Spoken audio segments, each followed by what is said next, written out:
Apocalypse 2024. À la suite d'une guerre ayant opposé l'Est et l'Ouest en l'an 2007, la Terre a été ensevelie.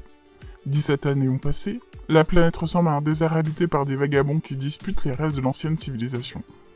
Vic, un jeune garçon d'une vingtaine d'années, est l'un d'eux.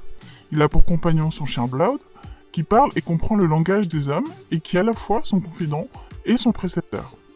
Toujours un plaisir de revoir cette sympathique série B de SF ironique, d'après un scénario de l'écrivain et scénariste Harlan Ellison. Du post-apo, un ado un peu teubé, un chien télépathe cynique, et déjà les bases du futur Mad Max en train d'être posées non loin. Culte et déviant. Duel à Monte Carlo del Norte. Dans les années 1940, un cow-boy apparaît dans la ville forestière corrompue de Sordo Creek.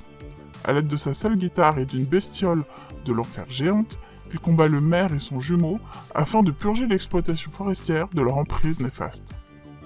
Un enjeu financier, des méchants, des femmes de petite vertu, une starlette, une aspirante starlette, un monstre, un héros qui apparaît soudainement.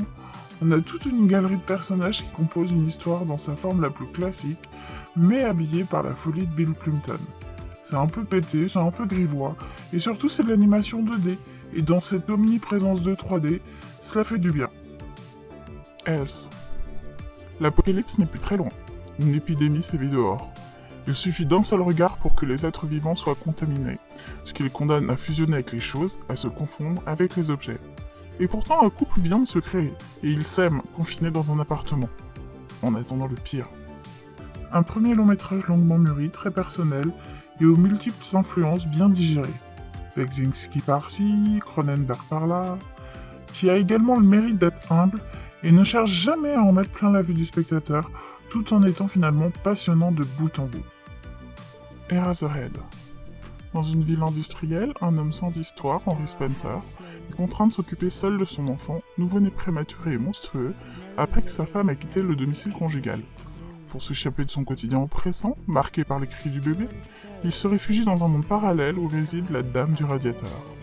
Un air éberlué, une soufflerie constante, un bébé mutant à tête difforme, les parents de ta copine qui font peur, une fille qui chante dans le radiateur, des spermatozoïdes qui flottent dans le vide cosmique, une tête qui gicle.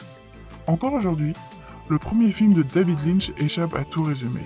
Il se vit. Escape from the 21st Century.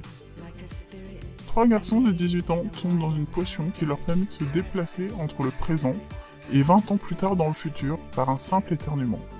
Déçus par l'état du monde de demain, ils décident malgré tout de le sauver des griffes d'autres voyageurs du temps mal intentionnés.